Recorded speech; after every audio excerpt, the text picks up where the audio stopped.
And now I'm pleased to be able to present to you the Ambassador Arikana Chihombori-Quao, who is now joining us. I was able to read her bio earlier, but for those of you who may just be tuning in, the ambassador served as the permanent representative to the African Union Mission in Washington, D.C. Her Excellency Arikana Chihombori-Quao worked tirelessly to fulfill her mandate to undertake and develop and maintain relationships between the African Union and the executive and legislative branches of the US government, the Africa Diplomatic Corps, and the Africans in diaspora.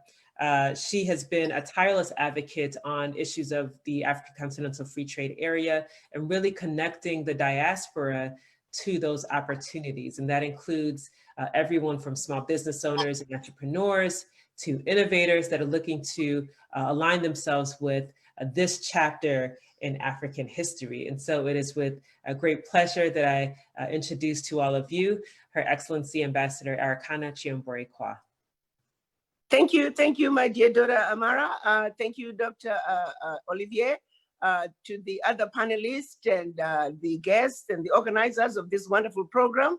Thank you so very much for having me. My apologies, there was a misunderstanding about the time. For some reason, I thought I was coming on at 10:20 Central Time, but it turns out I was supposed to be on at 9:20 Eastern Time. So my apologies on that. I definitely should have been on the call an hour ago. Be it as it may, we are here to discuss a very important topic, a topic about the African Continental Free Trade Area. For everyone who is listening today and those who are going to listen in the future, I want everyone to understand one thing, that the African Continental Free Trade Area is the best thing that has ever happened to the continent of Africa. The African Continental Free Trade Area is a decision that was reached upon by the African heads of states in April of 2018. Let me make one thing clear to everyone that is listening. This decision was in the making for over 56 years. When our Pan-African fathers met in 1963 in Addis Ababa, Ethiopia, at the invitation of Emperor Haile Selassie, they came to discuss one thing. That was the destruction and putting to an end what has been created by the Berlin Conference, which was the dividing of Africa into the tiny little countries that we are today. They were all very clear about one thing, that as split up as we were, Africa could never attain her economic liberation. That was one of the conditions, one of the reasons why those colonizers met for 4 months, starting with November 1884 to February of 1885. They spent 4 months strategizing on how to see to it that Africa and her children are forever defeated and dominated. Let me make that one issue clear. Let me re-emphasize and reiterate that the colonizers met for 4 months to organize themselves so they could see to it that Africa and her children are forever defeated and dominated. That was 136 years ago. Fast forward 2020, that agenda remains in place today. So 1963, our Pan-African fathers got together to undo the damage done by the Berlin Conference, but sadly, when they went to Addis Ababa to Ethiopia, they were divided. We had the Casablanca group who were Ghana, Guinea, Mali, Egypt, Morocco, Tunisia, Algeria, and Libya. They said Africa for Africans, African Union now. But unfortunately, they were the minority. The majority were the Monrovia group, who said, we are the nationalists, let's not go too fast into this Pan-African thing. Let's go slow on it. So it is because they were the majority, they won. They came up with a compromise decision, which they called the Organization of African Unity. Every year, twice a year, the African heads of states would meet since 1963, precisely to discuss an Africa that spoke with one voice. And every year, year in and year out, for 56 years, they failed to reach a consensus until April of 2018.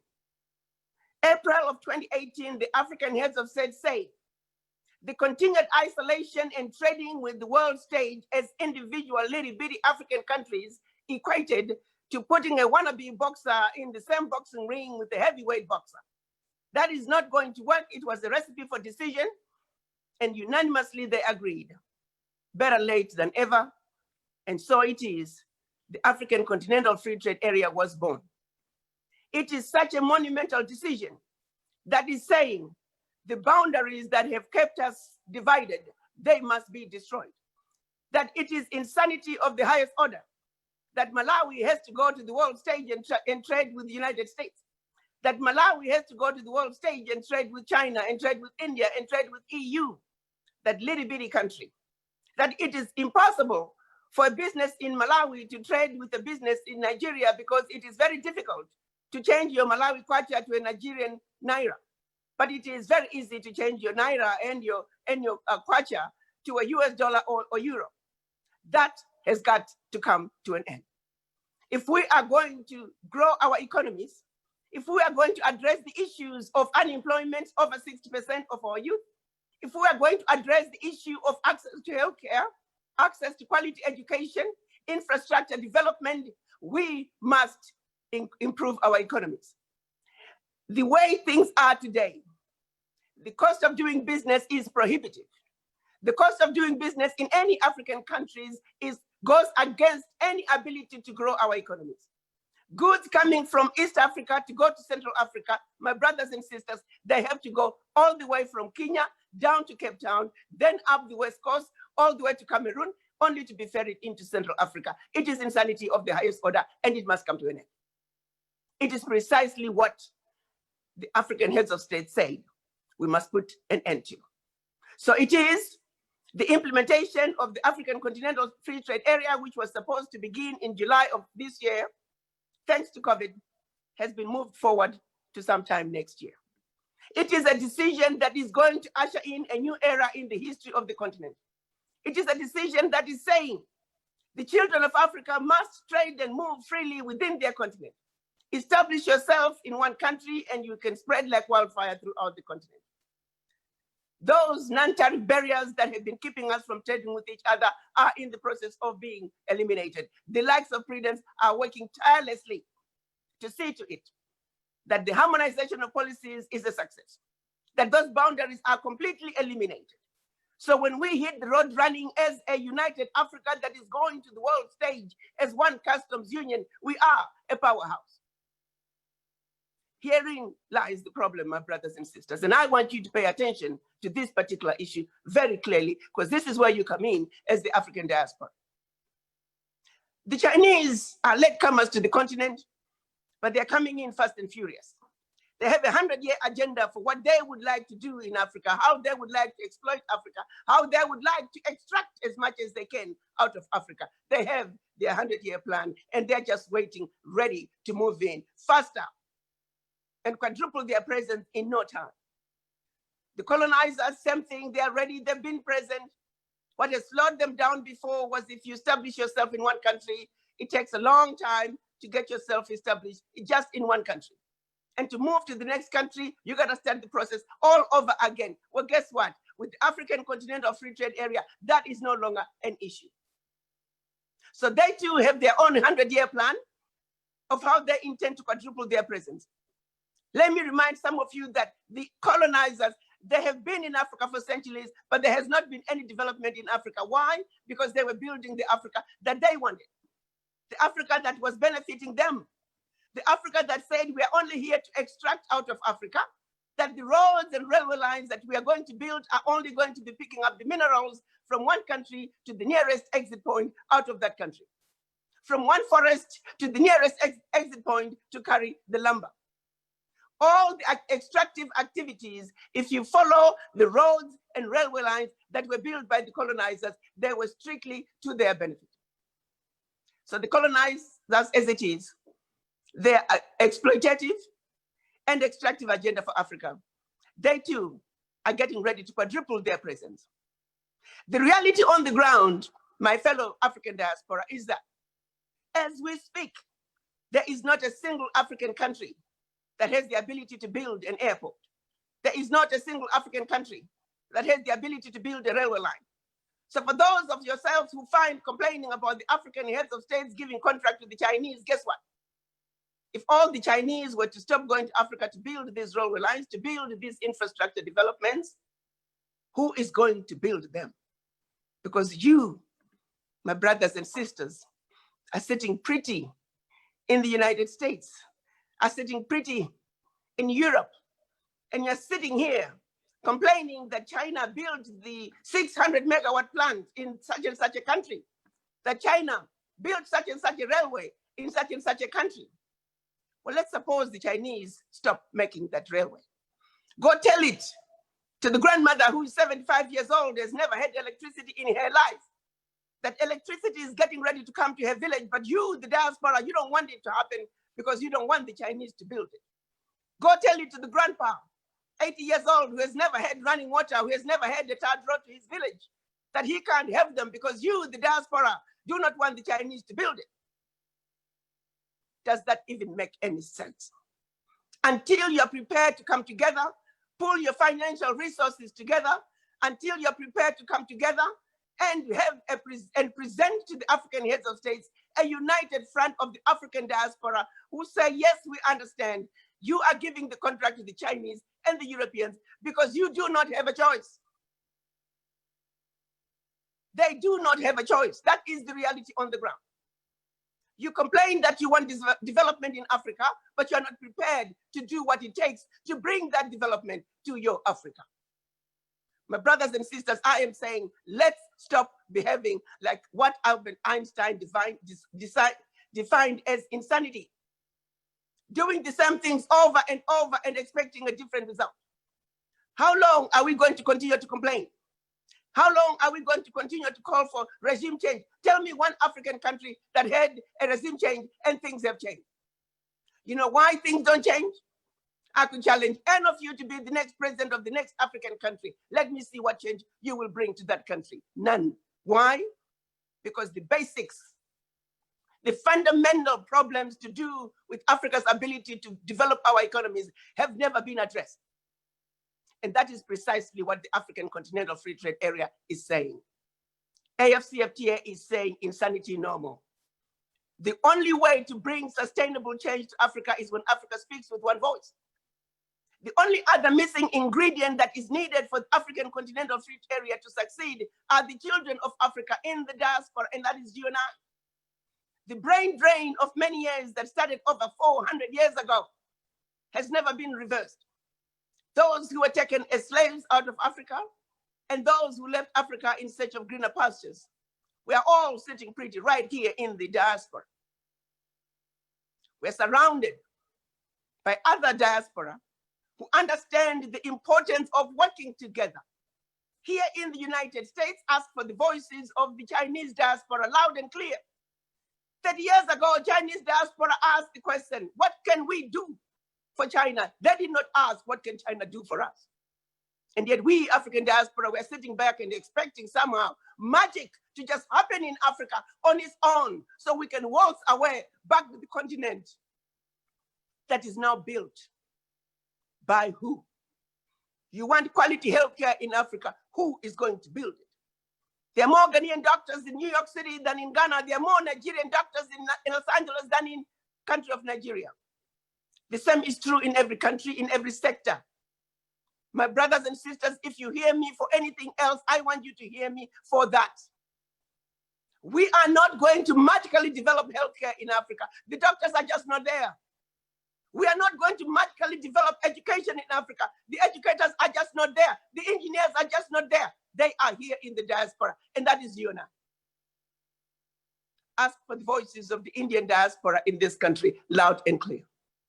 Ask for the voices of the Jews, of the Italian Americans, the German Americans, the Irish Americans, loud and clear. They stick together like super glue when it comes to their nations, to their races. The only people who are too busy running away from who they are, from their anchor, which is Africa, are the Black people, no matter where you find them. And you wonder why we are the most disrespected race on earth is because we do not disrespect ourselves. Now I want you to understand one thing. We have been put to sleep. We must understand that. The only way we could continue to do the stupid, dumb thing that we do as Black people is because we are still fast asleep in our slumber. How do you go to the doctor to seek medical help if you don't realize that you're sick? The self-hate, the mistrust of each other, is what is killing us. That is something other races, other nationalities have been able to understand and grapple on it. It is not by surprise that Laotians come to this country with nothing, and before you know it, they own every saloon parlor from New York to Los Angeles. It's not by surprise that every motel from East Coast to West Coast here in the United States is owned by the Patels, the Indians, and they don't borrow money from anybody. They look from within. It is only us that a Chinaman can walk into our neighborhood and open a grocery store. And before you know it, the Black man who has had his grocery store for decades in our community, we Black people will walk right past his grocery store to go patronize a Chinaman. Now take the reverse. If a Black man were to open a shop in Chinatown, not a single Chinaman would patronize them, because they understand that their strength is in their unity.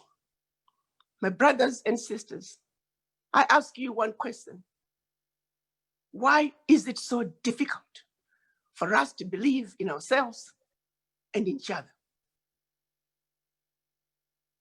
The process of systematically brainwashing us, believing us, making us believe that everything African is bad and everything European is better, that everything Black is bad and undesirable, and that everything European is better. It was all done by design. It was done over 600 years ago with the first colonizers, first settlers who came to our beloved continent. They found some amazing, powerful kingdoms that had their own religious, cultural, and educational systems. And they sought out to destroy everything they found on our continent. They copied everything they could copy. Even the English language is derived out of the Yoruba language. They realized this was a very powerful, rich continent, that if we do not strategize, there is no way we could overconquer such a powerful people. So it is the strategy they put in place was an amazing one. I have to give it to them. Today, the average Black person, we don't even need to be told that you are inferior. We just know it. We don't even have to be told that you should come in through the back door. We just know it. To what end, my brothers and sisters, I ask? The world as it stands today, the world of George Floyd, is this the world that you want to leave behind for your children, for your grandchildren? I think not. How bad do things have to be, my brothers and sisters, before we can say we are now going to wake up from our slumber of over 600 years? We're some of the brightest, smartest people I know on earth. Some of the hardworking people I know, the most hardworking people I know. And yet we can't seem to come together for our sheer survival. Well, now with the African Continental Free Trade Area, my brothers and sisters, here is in a nutshell this scenario. Picture coming from the East, the Chinese are ready to pounce onto Africa. Coming from the West, the Westerners are ready to pounce onto Africa. There is a vacant seat that has your name, and it has had your name for far too long. It is only for you to move in and occupy your seat, and occupy the driver's seat that you, only you, must occupy. If you do not occupy this seat, others will occupy it for you. Here is the sad story. A Black man does not drive the development agenda for China. A Black man does not drive the development agenda for the Mexicans, for the Indians, for the Japanese, for the Russians, for the Europeans. Therefore, none of those individuals, none of those nationalities must drive the development agenda for Africa. The African development agenda must be driven by the children of Africa, plain and simple. Either you accept it, take responsibility, understand that Africa is the only place that a Black man, a Black woman can go and be in charge.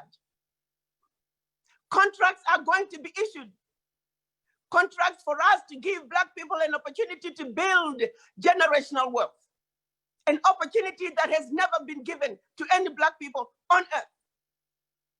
Your continent, your inheritance, your African leaders are saying, we have done our part. We have finished, or we are in the process of finishing the unfinished business of our Pan-African fathers back in 1963. The question is, are you prepared to play your part and drive the African continental agenda in collaboration with your brothers and sisters on the continent? I ask you again once more, my brothers and sisters in the diaspora, are you prepared to stand up and reclaim your position and take the reins of that train, the driver's seat of the African continental development agenda? Because if you do not, the Chinese are quite ready. The Europeans are quite ready. I have a question for you. 20 years from now, your granddaughter, your grandson will look at you and say, Grandpa, Grandma, 20 years ago, there was a problem with our beloved continent. Our continent was being exploited and looted in broad daylight. 20 years ago, there was a problem with our race. We were the most disrespected race on earth.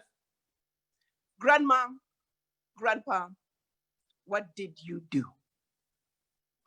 What did you do?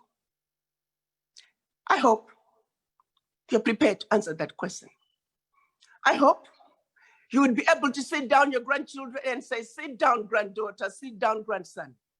These were the issues in our beloved continent. These were the issues with our race. This is what we did. We came together. We pulled our financial resources together.